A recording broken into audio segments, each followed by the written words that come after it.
ഹിന്ദു പുരാണത്തിൽ പരാമർശിക്കുന്ന ഒരു പുണ്യപുരാതന നദി. നൂറ്റാണ്ടുകൾക്ക് മുൻപ് ഇന്ത്യൻ മണ്ണിനെ നനച്ച് ഭൂമിയിലൂടെ ഒഴുകിയിരുന്ന ആ പുണ്യനദിയുടെ മേൽ ഒരു ശാപം ചെന്നുപെടുന്നു. വംശനാശം എന്നായിരുന്നു ആ ശാപം. അതോടെ ആ വലിയ നദി ഭൂമിയിൽ നിന്ന് അപ്രത്യക്ഷയാകുന്നു. പിന്നീട് മനുഷ്യരിൽ നിന്നും അകന്ന് ഭൂമിക്കടിയിലൂടെ അതിശക്തമായി ഒഴുകി കടലിലേക്ക് ചേരുന്നു. വേദങ്ങളിൽ പരാമർശിക്കുന്ന സരസ്വതി നദിയുടെ കഥയാണ് ഇന്ന് പറയുന്നത്.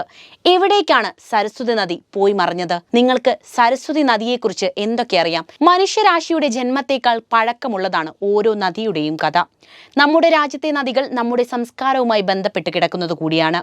ഇന്ത്യയിലെ നദികൾ നമ്മുടെ സാമ്പത്തിക സാംസ്കാരിക ചരിത്രത്തിൽ ഒരു പ്രധാന സംഭാവനയും നൽകുന്നു. ഏകദേശം 200 നദികളാണ് ഇന്ന് നമ്മുടെ രാജ്യത്തിലൂടെ ഒഴുകുന്നത്. അവയിൽ ഏറ്റവും പ്രശസ്തമായ നദി ഗംഗയാണ്. ഗംഗയ്ക്ക് പുറമെ യമുന, ഗോദാവരി, സിന്ധു, ഗോമതി, നർമ്മദ, കാവേരി നദികളെക്കുറിച്ചൊക്കെ നമ്മൾ കേട്ടിട്ടുണ്ട്. എന്നാൽ പണ്ടൊരിക്കൽ നമ്മുടെ നാട്ടിൽ ഒഴുകിയിരുന്ന കാലാന്തരത്തിൽ അപ്രത്യക്ഷമായി പോയ ഒരു നദിയെക്കുറിച്ചാണ് പറയുന്നത്. അതിൻ്റെ പേര് പാഠപുസ്തകങ്ങൾ പലതവണ വായിച്ചിട്ടുണ്ടാകും. അതിൻ്റെ പേരാണ് സരസ്വതി നദി. ഇന്ത്യൻ പുരാണങ്ങളിൽ പ്രതിപാദിക്കുന്ന ചില സ്ഥലങ്ങളെക്കുറിച്ചും നദികളെക്കുറിച്ചും കേട്ടിട്ടുണ്ടോ? പുരാണങ്ങളിൽ പ്രതിപാദിക്കുന്ന പല നദികളും സ്ഥലങ്ങളുമുണ്ട്.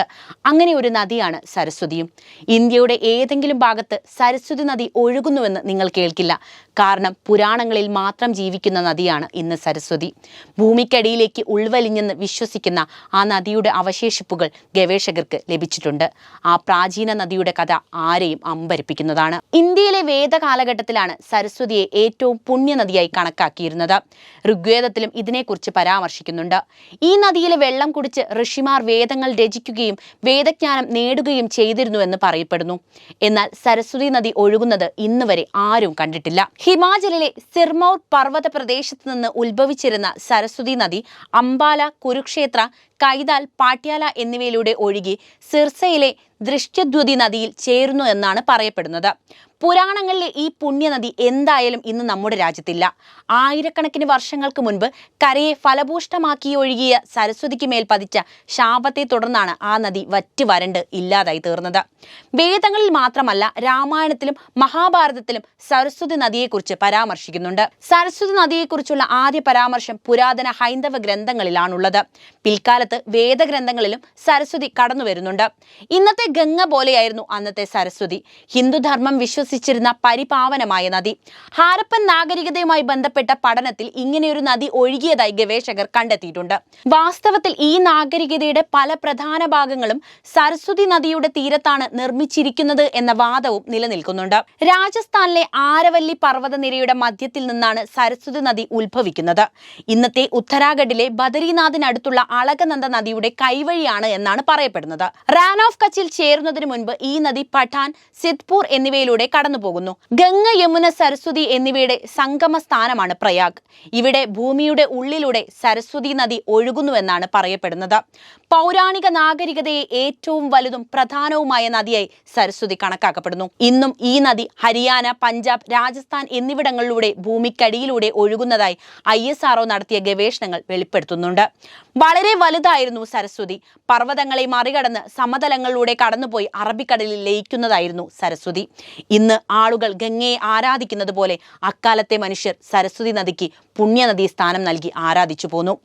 ഹിന്ദു പുരാണങ്ങളിൽ പ്രതിപാദിക്കുന്നത് പോലെ സരസ്വതി നദി സരസ്വതി ദേവിയുടെ പ്രതിരൂപമായിട്ടാണ് ആരാധിക്കപ്പെട്ടത്.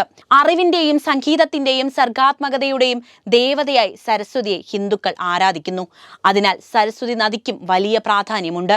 ശിവന്റെയും പാർവതി ദേവിയുടെയും മക്കളിൽ ഒരാളായ കാർത്തികേയനെ സരസ്വതി നദിയുടെ തീരത്ത് ദേവസേനയുടെ സംരക്ഷകനായി നിയമിച്ചതായി പല സംസ്കൃത ഗ്രന്ഥങ്ങളിലും പരാമർശിക്കുന്നുണ്ട്.